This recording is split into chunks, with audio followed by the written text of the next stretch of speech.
His name's Forrest. Like me. I named him after his daddy. This is Jenny, He got a daddy named Forrest, too? the love interest in Forrest Gump, his guiding star and his heartbreak. I love you. Forrest, you don't know what love is. Depending on who you ask, she's either the film's saddest character or its most selfish. She's either the one who gave Forrest purpose, I had never seen anything so beautiful in my life. or the one who kept breaking him. Have you ever been with a girl, Forrest? And that divide says a lot about why the movie works so well. Because Forrest Gump isn't just a story about a guy moving through history. It's a story about what happens when innocence collides with pain. Forrest and Jenny grow up only a few yards apart, but they're raised in entirely different worlds. Forrest's biggest obstacle is his limp and intelligence. Forrest is right here. Jenny's obstacle is abuse and neglect. A significant moment for Jenny is when she's praying in the field. Pray with me. Dear God, make me a bird so I can fly far, far, far away from here. Dear God, make me a bird so I can fly far. It's the single most important line for Jenny in the entire film, because from that moment on, everything Jenny does, every escape, every self-destructive choice comes from that same prayer. You remember that time we prayed, Forrest? We prayed for God to turn me into a bird so I could fly far, far away. Yes, I do. You think I could fly off this bridge? Because she never stops trying to fly away. What do you mean? Everything in Forrest's world is simple. He sees things as they are. When he loves with everything he is. When he hurts, he moves forward.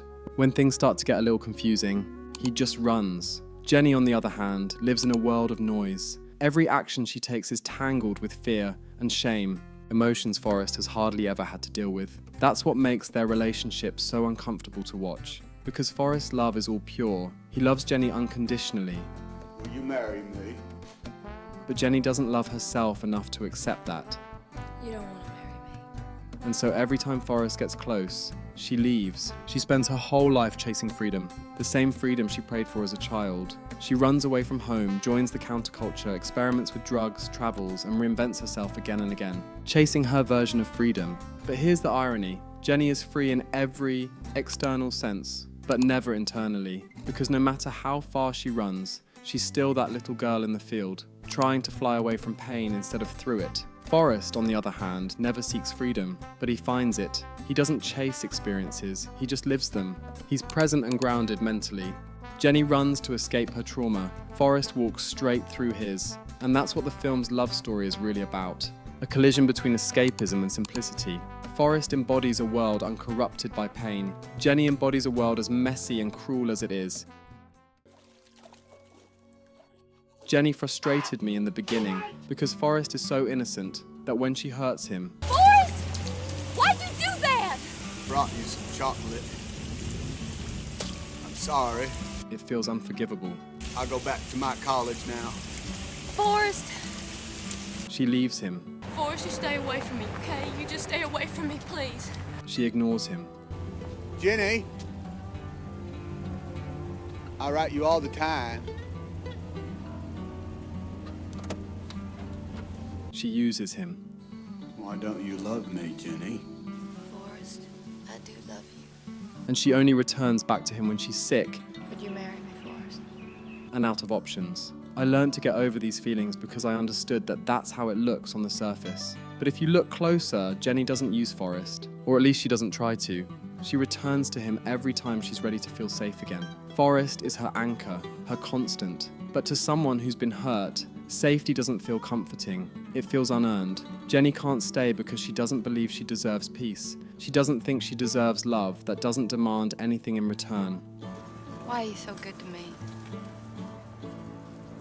You're my girl. So she runs, over and over again. It's not cruelty, it's self-sabotage. Where are you running off to? Not running.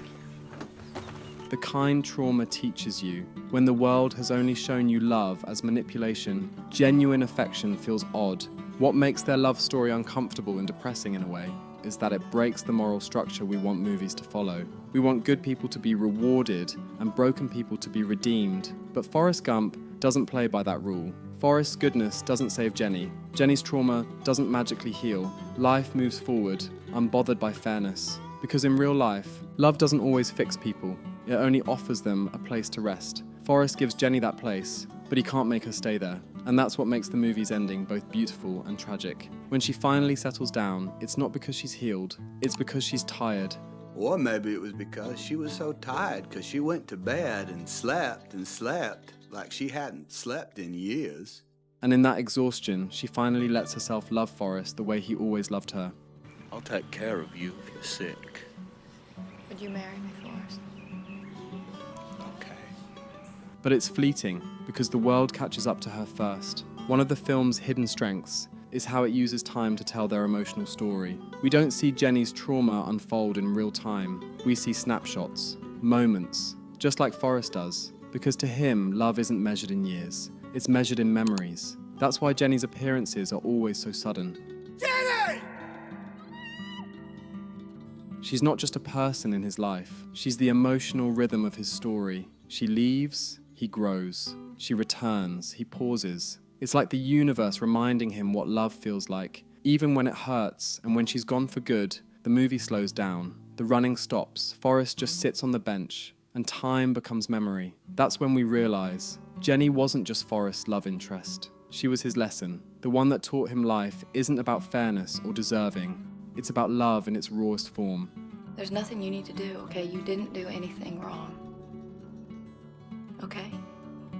Unconditional, uncalculated, and often unreturned. Jenny isn't a villain. She's the consequence of a world that breaks children and expects them to grow up unscarred. The movie opens and closes with the feather, a symbol of randomness, fate, and grace. Most people connect the feather to Forrest, his ability to float through life, carried by the wind. But what if it's Jenny's symbol too? She spends her whole life being blown around by abuse, by rebellion, by circumstance, until finally she stops moving. When she dies, the feather floats again, carried on the wind, light, peaceful, finally free. Her prayer in the field is answered, just not in the way we expected. And that's the quiet heartbreak of Forrest Gump. Freedom doesn't always come through survival. Sometimes it comes through letting go. The Jenny problem isn't about blame, it's about recognition. We want to believe that love can fix the broken, that innocence can heal the damaged. Lieutenant Dane, I got you some ice cream. That good people get good endings. But Forrest Gump doesn't comfort us with that illusion. It just shows us people, flawed, lost, striving and loving. Life is a box of chocolates, Forrest. You never know what you're gonna get. Jenny's tragedy is that she spends her whole life searching for peace she already had in the one person who never asked her to be anything else. And Forrest's tragedy is that he never stopped loving her, even when it hurt. Because love, in his world, isn't conditional. It's just true. The reason Jenny's story feels so uncomfortable is because it refuses to be clean. It doesn't fit into the boxes movies usually give us. Villain, victim, redemption arc. It's messier than that. Jenny's life is a study in contradiction. She's both loved and lost, both victim and catalyst, both bird and cage. And Forrest is the only one who never tries to fix her. He just loves her, quietly and endlessly, without needing her to be different. Maybe that's what the story was always trying to say, that love doesn't need to make sense. It just needs to be honest. And that sometimes the people who hurt us the most are the ones who teach us what love actually is. Hi, Forrest. Now that I have the most contagious and incurable disease known to mankind, I'll finally have pity sex with you. Okay, Jenny.